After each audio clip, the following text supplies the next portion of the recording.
Hari ni ya sebenarnya. Hari ni kalau semalam kita cerita pasal patung-patung yang beridentitikan Malaysia. Yang Khairul dah buat dijadikan beridentitikan Malaysia. Tapi hari ni kita nak cerita pasal Desta Warisan Malaysia. Sebab siapa-siapa yang tak tahu Desta tu apa, sekejap lagi kita akan tahu. Kita akan tanya Khairul sebab dia banyak buat research pasal Desta ni. Banyak pun. Adalah research yang dilakukan. Sebab tu dia tahu pembuatan cara-cara menyolek tanjak-tanjak ni. So minat tu timbul dari situ. So dia research lah macam mana nak buat Desta ni. Okay.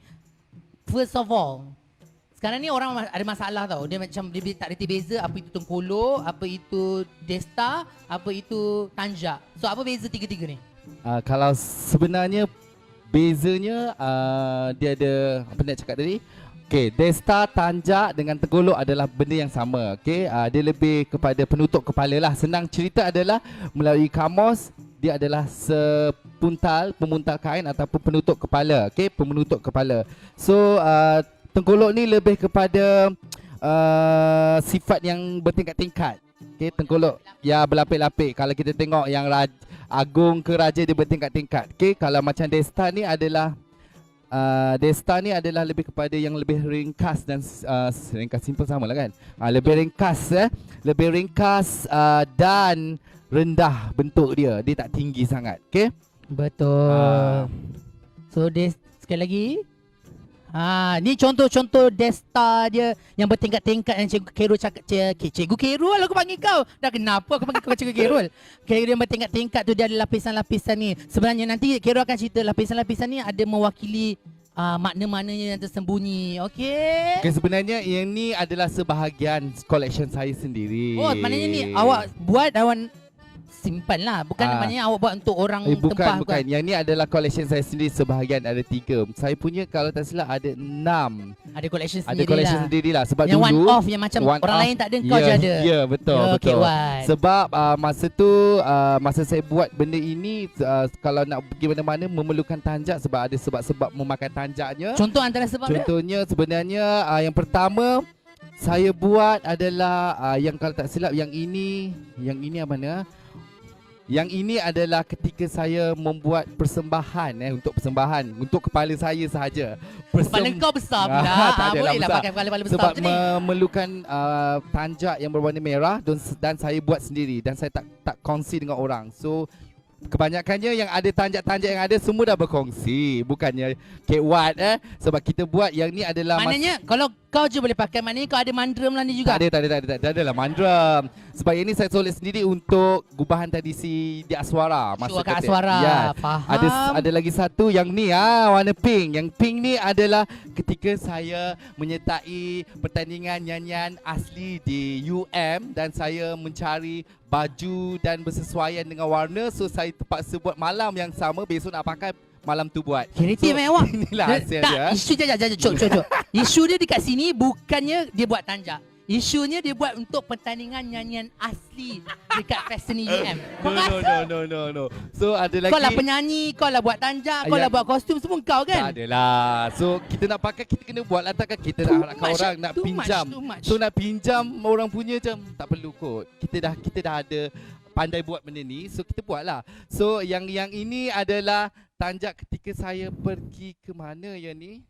Gimana? Yang ini yang ni masa saya buat ini adalah nak pergi ke Vienna dan yang ini nak pergi ke Amsterdam. Kau mampu. Aku nak balik sekarang.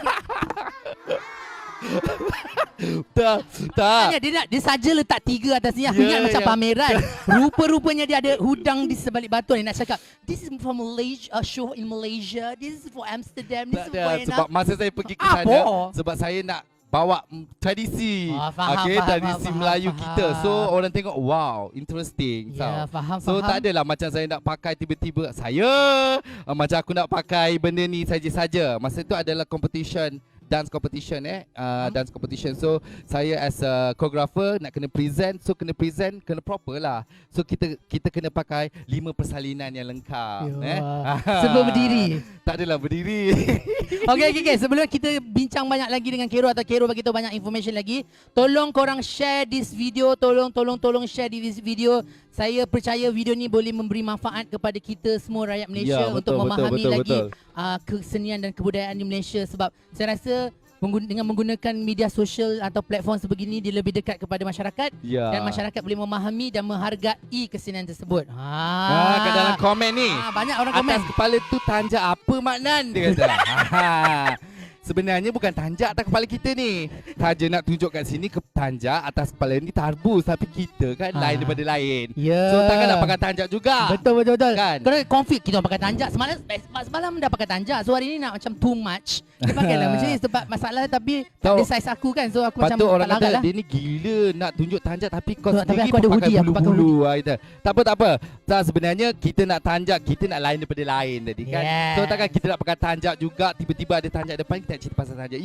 Tapi kita nak buat kelainan je sebenarnya. Betul. Okey, jangan apa lagi yang kita nak kongsikan? Okey, kita kongsikan reka bentuk Daystar. Reka bentuk Daystar ni terdapat 2. Okey, sebelum tu sebenarnya pengalaman saya membuat tanjak ini bermula daripada 2004.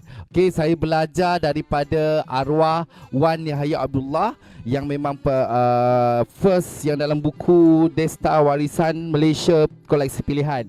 Okay, terbitan daripada Jabatan Museum Malaysia. Okay, so saya belajar daripada situ, dan sebelum saya belajar, saya pernah masa dulu pernah terfikir macam mana nak buat tanjak orang sekarang tak pandai buat tanjak lah, dia macam tu tahu sebenarnya. So tiba macam teringin nak buat tanjak kata macam, tapi tak tahu nak buat. Dulu pernah curi tanjak orang, bukan curi lah, curi ambil. Curi. Bukan curi, maksudnya curi ambil dan buka balik jahitan tu, dan kita lipat balik. Macam ni. So daripada situ kita tak belajar secara proper tau. So kebetulan masa tu saya di bawah bawah Museum Sultan Alam Shah, dan saya bekerja as a artis budaya. Orang kata penari lah dulu. And then buat satu bengkel. Museum telah anjurkan satu bengkel pembuatan tanjak warisan yang dikendalikan oleh arwah Wan Yahya sendiri. So masa tu saya terus berminat untuk belajar, sebab excited nak belajar. Daripada dulu nak belajar benda ni. So dah daripada belajar tu, kita orang masa dalam bengkel tu lebih fokus kepada tanjak Negeri Selangor lah. Yang mana saya buat sekarang ni. Macam tu, yang ini adalah sebenarnya daripada tanjak ayam patah kepak. Sebenarnya kalau ikutkan ni tak ada, cuma saya sedikit tambahan accent supaya dia lebih menambahkan kreativiti. Contohnya macam ni kan. Sebenarnya kalau dalam bentuk tanjak sebenarnya tak ada benda ni kan, betul. Benda ni tak ada, cuma Khairul tambah supaya menampak untuk memberi enhancement. Enhancement dalam bahasa Melayu apa? Penekanan lagi kepada ni untuk menarik. Sebenarnya kalau ikutkan zaman dulu yang mana saya belajar bengkel, dia tidak ada yang keras sebenarnya kan. Kalau dulu, kalau saya perkenalkan ini, depan ni adalah lambaian kasih nama dia. So ini adalah pucuk kasih, atau yang ini pucuk kasih, dan yang ikatan ini adalah yang dipanggil simpul kasih. So sebenarnya pelbagai nama ataupun perkataan yang digunakan. Yang ni kadang-kadang orang panggil tunjuk langit sebab dia naik ke atas. Yang kadang-kadang sini ada yang satu lagi ikatan dia adalah buku kasih. Bukan simpul kasih. Aku tahu satu je, cucuk langit. Cucuk langit macam tu kan. So ini adalah yang penting yang kita tahu adalah lembayan kasih, pucuk kasih dan simpul kasih. Yang ini so kita ulang balik tadi. Ini simpul kasih. Ini simbol kasih. Yang ini apa tadi? Pucuk kasih ni lambaian ratu. Lambaian kasih. Lambaian kasih. Yang ini adalah tanjak yang saya belajar daripada arwah Wan Yahya sendiri, Negeri Selangor, Lang Patah Sayap. Okay, lang patah sayap. Dia sebenarnya macam-macam ada nama. Tapi ada orang kat cakap itu kan, ini bukan lang patah sayap, ini apa ni, ayam patah kepak. Dia lebih kurang je. Solitkan dia lebih kurang je sebenarnya. Tak ada kata salah pun. Dia sebenarnya lebih solitkan sendiri dia tu lebih kurang. So kalau ikutkan tengok macam raja punya, dia dipanggil balung ayam ataupun balung diraja. Semua dia sebab di center. Sebab Tengah, yang ni dia kat tengah. Kalau nak tengok kita boleh tengoklah dalam saya ada sebenarnya saya pernah buat blog 2004 tu. Semua fakta-fakta ataupun data-data yang daripada Wan Jahaya saya telah masukkan sebab dulu tak ada rujukan benda-benda ni. Sekarang dah banyak dan dah ada buku. Dulu tak ada langsung buku. Betul. So saya try buatlah benda tu dan saya bukan buat untuk sebenarnya kalau ikutkan saya dulu buat benda blog-blog ni untuk tanjak untuk saya sendiri, untuk simpanan saya sendiri sebab saya suka buat benda ni. Dan yang macam ni ini adalah sebenarnya dia lebih kepada dendam tak sudah sebab dia punya lambaian kasih dia straight macam ni. Tapi saya nak nampakkan dia tinggi sedikit. So saya naikkan sebab saya punya. Okay? Dia macam itulah. Saya tak kata yang mana buat tu salah sebab itu adalah kreativiti solitkan. Yang pentingnya solitkan kepada pembuat tanjak sebenarnya. Faham. Tapi macam Kero cakap tadi kan, orang dulu-dulu buat tanjak ni tak keras ataupun macam bentuk dia tak ada. Kenapa Kero buat dia jadi macam ada shape macam ni? Okey. Ataupun nanti setengah orang cakap, oh ni dah tak authentic lah sebab betul. tak pakai dah keras macam ni. Kalau dulu kenapa Kero buat kalau tu? dulu kalau zaman dahulu yang mana saya belajar kita menggunakan kanji bukan kain keras. Yang sekarang ni kita gunakan keras tau dalam ni. Dalam ni kiranya ada kain keras lah, lapisan kain keras lah. Supaya dia berbentuk kekal. So jadinya kalau macam kita guna kain kanji dulu masa saya belajar, kita kena rendam air kanji tu, keluarkan dan kita terpaksa lurutkan kain tu di tempat yang rata dan kering dia angkat kain songket tu seperti sehelai kain, sehelai kertas. Maknanya kanji tu akan jadi macam ejen gam lah. Ya, ejen gam dia jadi keras. Okay, faham. So jadinya kalau zaman dulu dia memakai, kalau kita tengok cerita-cerita Piramli kan, semua melambai-lambai. Arwah kata dulu kalau yang melambai-lambai tu punya lambai kasih itulah paling cantik sebenarnya. Tetapi zaman-zaman dulu dia buat sendiri tanjak. Kau nak pakai kau buat. Dia buat sendiri tanjak. Dia jadi solid sendiri untuk pada dia. Ya, zaman sekarang semua dah tak reti. Bukan tak reti, ada beberapa golongan yang pandai dah belajar benda-benda ni kan. So untuk jadikan dia keras tu saya kekalkan tu, maksudnya kita pakai dan boleh pakai balik semula.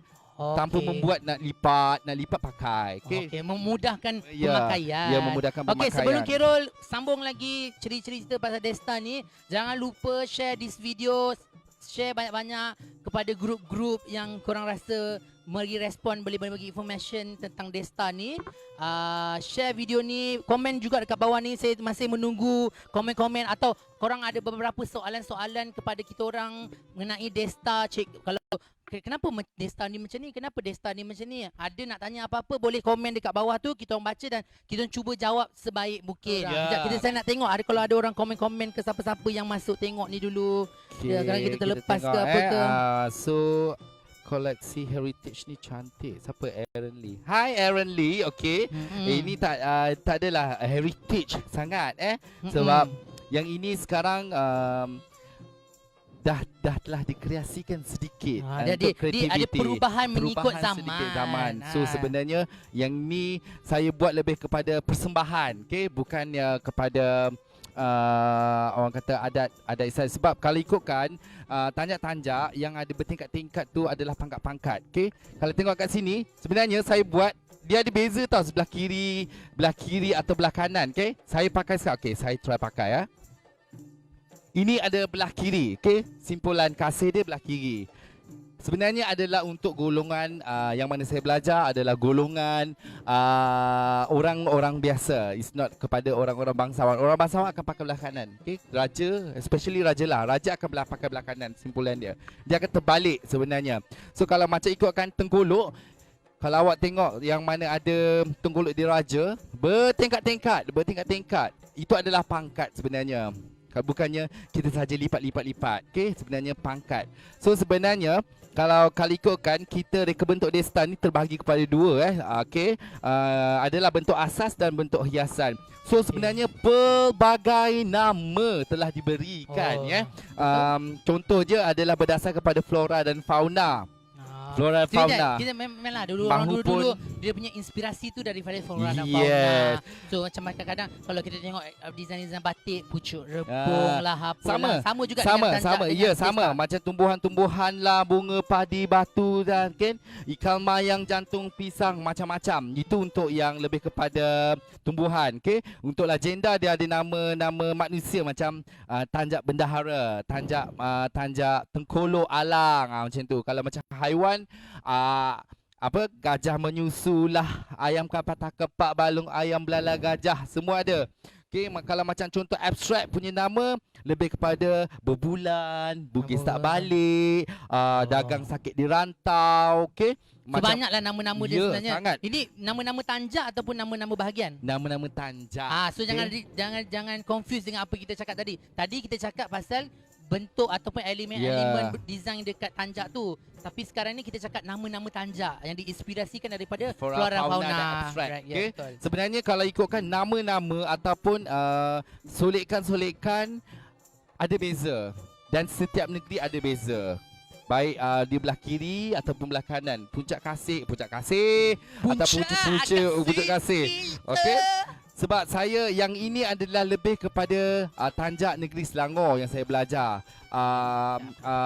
Walau macam mana pun saya belajar, saya tetap refer. Dulu itulah adalah satu buku-buku, satu-satunya buku Desa Warisan Malaysia yang ada. So apa-apa saya akan refer buku tu. Oh, buku dia tanjak dia macam ni. Oh, tanjak dia macam ni. So kalau ikutkan kita belajar masa tu kena tahulah, bukannya main buat dan saja. Sebenarnya kalau mana saya pernah buat bengkel tanjak ni, sebenarnya kalau ada seseorang tu minat, dia akan jadi tanjak tu. Okay. Passion lah. Kalau ada orang buat, dia belajar tapi dia macam lipat tak jadi-jadi pun, dia tak jadi-jadi pun. Itulah namanya kreativiti untuk menyolek tanjak. Tapi awak kena faham tanjak tu tanjak apa. Itu je. Tak ada salah pun. Sekarang dah pelbagai bentuk. Okay, yang mana yang saya dah tengok yang sekarang ni ada berbagai bentuk. Saya tak kata salah pun tanjak tu. Tapi dia elemen kreativiti lah. Sebab benda tu datang daripada satu asas yang sama. So dia datang daripada satu asas yang sama, tapi dia diubah mengikut kreativiti. Sebab yang penting nilai ataupun ciri-ciri utama Daystar tu ada. Ada simpul kasihnya, ada lambayan kasihnya. So kalau ada benda-benda tersebut kat tanjak, itu dia kategori tanjak ataupun Daystar lah. Solekan tu lah untuk menambahkan kreativiti saja. Sebenarnya. Tapi macam yang mana yang lagi satu, kalau cara untuk melipat tanjak dia ada beza. Sama ada lipatan gulung ataupun lipatan yang kat sini saya tak ada untuk yang bertingkat-tingkat yang macam ni, nampaklah tingkat dia. Okey, yang macam ni ada dua tingkat dekat sini aku tunjuk kat kamera ni. So sebenarnya yang ni saya buat adalah gulung dia macam orang panggil lipatan jenis lipatan bengkung. So dia gulung ke dalam adalah more kepada rakyat biasa saja. So kalau bertingkat atau dipanggil susun kasih ataupun daripada tebing runtuh, dia ada banyak nama sebenarnya. Itu ada lebih kepada golongan-golongan bangsa atau raja-raja. So dia berpangkat, kalau banyak dia tingkat tu itulah pangkat paling tinggi. Faham. So maknanya ada, kalau engkau hulu balang lainlah dia punya lipatan. Dan warna-warna pun melambangkan. Yalah, Dia beza. Kita faham kalau raja warna kuning. Raja warna kuning, tiba macam negeri lain ada warna dia beza juga. Warna putih. Dia beza tau untuk raja-raja. Dia ada bukannya semua kuning raja, tapi ada beza warna-warna dia. Okey, sebelum Khairul teruskan lagi, kita ada soalan tau sebenarnya Khairul. Kita nak tanya daripada Muhammad Fauzi. Dia tanya, okey, I baca soalan dia. Nak tanya Khairul, kenapa di Malaysia pemakaian songkok lebih dominan berbanding pemakaian tanjak?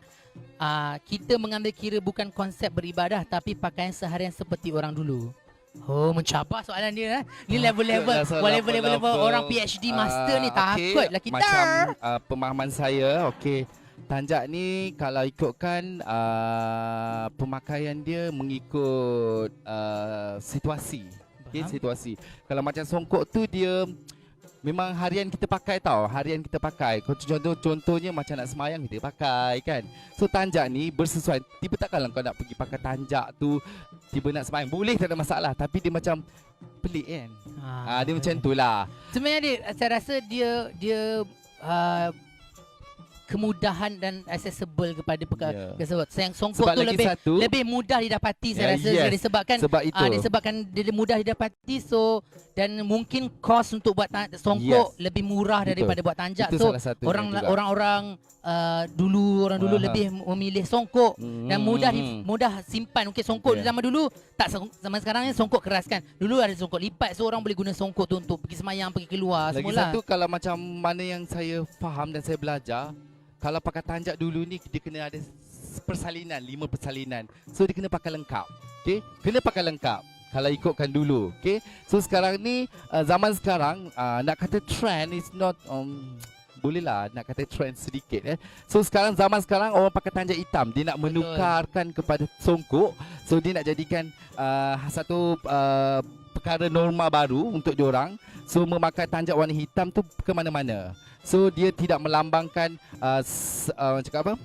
Melambangkan situasi yang ni pelik lah budak ni pakai benda ni, pelik lah. Tak. So mungkin disebabkan satu lagi saya rasa lah, ni pendapat saya lah. Sebab disebabkan Desta-Desta ni orang yang berketurunan diraja, orang-orang bangsawan yang pakai. So orang-orang rakyat biasa rasa macam itu benda yang mahal. Itu disebabkan kepunyaan orang-orang bangsawan. Susah nak dapat. Lagi satu, kepakaran untuk membuat sendiri. Kalau yang mana pandai, dia pandai buat, dia pakailah. Sebenarnya Betul? kan. Betul. Itu mana pendapat saya lah. Okey.